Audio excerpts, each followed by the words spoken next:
nkuko twabibemereye twaremeye kutubasigura ingene ushobora gukoresha WhatsApp y'uwundi muntu. Ushobora kuba wayimusavye canke utabimusavye, gusa bigusaba yuko telefone yiwe uyimarana nk'umunota umwe gusa, mugabo mukaraba ko vyiza ari nk'umukunzi wawe muvugana ukamubwira ati nk'akarurazi telefone yiwawe kangire WhatsApp yawe, ushobora kuba utari disponible nkakwishurira. Sinzi ubu mwese asivye mu biro vy'ingene azobigenza.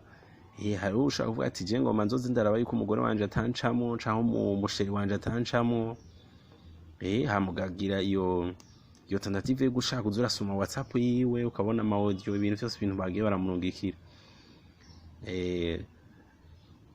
Umva ni inyigisho tuko turabaha mu kumenya ko ibintu byinshi hari ibintu byinshi bibaho, ntibazi babikugirira utamenye ko bibaho. Umva kana mbere bizotuma abantu benshi batiyumvira ibintu byo kuja gucana bavuga ati nkagenda barashaka ko bariko baransuiva kuri WhatsApp wanje bakamenya umushe wanje akaba ari karankwirikirana akaba ari karagira iki canke nawo umva izi inyigisho tubaye mu mvo yo kwirinda yuko WhatsApp yabo batayikurikirana. Hatari abantu baja kuba bayikurikirana kandi mumvo nawe yuko uteza kwicunga ntuhave uja gucamwo umusheri wawe canke umugabo wawe canke umugore ntaje gucamwo umugabo ntaje gucamwo umugore, umva bose bagacungana mu isanzwe. Umva ikindi umva nivyo muri rusangi umwe wese akicunga umwe wese. Mugabo bigusaba yuko telefone wimarana nk'umunota umwe ntabone ivyo uri kuragira. Mugabo turanabereka n'ubundi buryo mu gihe wiketse yuko hari bo babikugirira ingene ucubikuramwo ukabivamwo kugira ngo ntagume azara gukurikirana. Rero uja muri Play Store, Play Store mwese mundazi ko muyafise mu telefone yanyu. Ja muri Play Store wandike WhatsApp cha WhatsApp web scan. Muraja kuyibona muraja kuyibona hama uyishiremo mu telefone yawe. Weje kwishira mu telefone yawe ucugenda uyinjiremo uja muri WhatsApp web. Ugiyemo ucubona ikintu c'ikode cakindi ucubona iki code bayita code QL. Iyo code iyo uyibonye rero aho bintu biba bigira bigende neza. Urumva uzoja muri application yawe ubona iyo code QL kiya gikode. Uheje kukibona no kuvuga ucuja muri WhatsApp ucutora ya telefone ya wa muntu. Iya telefone ya wa muntu ucuyitora ugacuskana kiya gikode. Uheje kugiskana ya WhatsApp ya wa muntu icizamo directement muri telefone yiwawe. Muri ya WhatsApp web scan icizamo no kuvuga imba message bamwandikiye ucuyibona, imba rero audio bamwandikiye wewe urayibona. Turaja no kubere mwandaye mukurikira ino video turaja kubereka ingene naho mu gihe wavyiketse canke ari uri karabikubwira ushobora guca ubivamwo burundu ukabivamwo. Ntibabandanye bazara gukurikiranira ibintu vyawe nkuko twabibabwiye.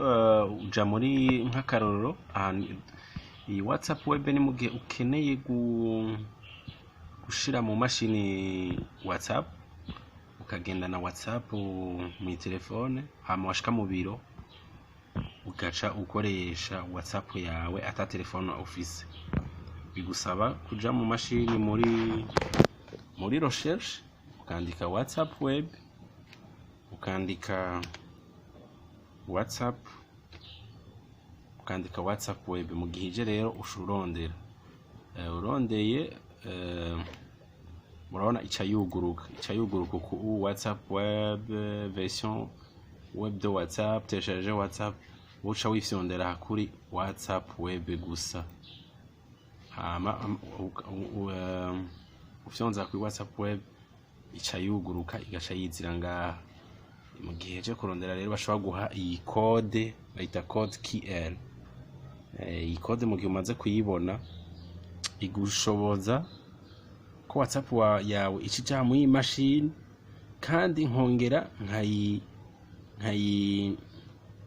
nkabafise WhatsApp ku telefone, nkabafise na WhatsApp ku mashini.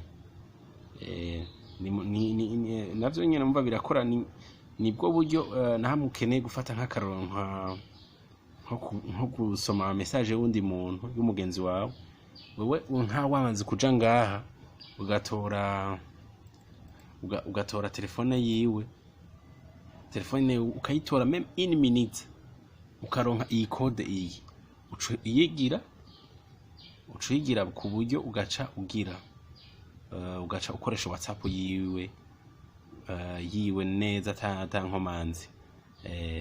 Reka turabereka naho mu gihe nshatse yuko ndaja kubibereka nk'ubu nk'akarorero nja kugira screen nkaja kushiramo kugira WhatsApp yanjye ndayishira mu mashini. Mu gihe mpejeje murabona iyi WhatsApp aha nafashe iyi telefone candagira ndagira yantunze, nafashe telefone canda muri telefone uja muri option mu maparamètres ushobona WhatsApp web. Mu gihe uje kubona WhatsApp web, ubonye iyi WhatsApp web ucusikana ca gikode QR kimwe batweretse. WhatsApp rero ikiheza ikazamo ngaha, WhatsApp ikiheza ikazamo ngaha. Bana mu gihe WhatsApp yeje kuzamo urumva ama message, no kuvuga message ija kuza ngaha, niyo message ija no kuboneka muri telefone. Urumva nka message no kuvuga bazomwandikira muri telefone no mu mashini izociza. Nico kimwe naho ndaja kubereka mu gihe ushaka yuko mu gihe naho ari ku telefone. Uburyo bwa mbere n'ubwo ndaberetse kugira ngo WhatsApp uyishire mu mashini, ku buryo nk'umuntu ashobora kuba ari nko mu Rwanda nk'akarorero, canke akaba ari nko muri Etats-Unis asi telefone, nawe WhatsApp yibuka bandanya birabira mu mashini yawe, isifika ja en ligne nawe ukaba ufise connection, WhatsApp ushironka bitakugoye, ugashobora gukoresha WhatsApp mukayikoresha mwese atabizi. Bamwandikiye akantu wowe ukabonye.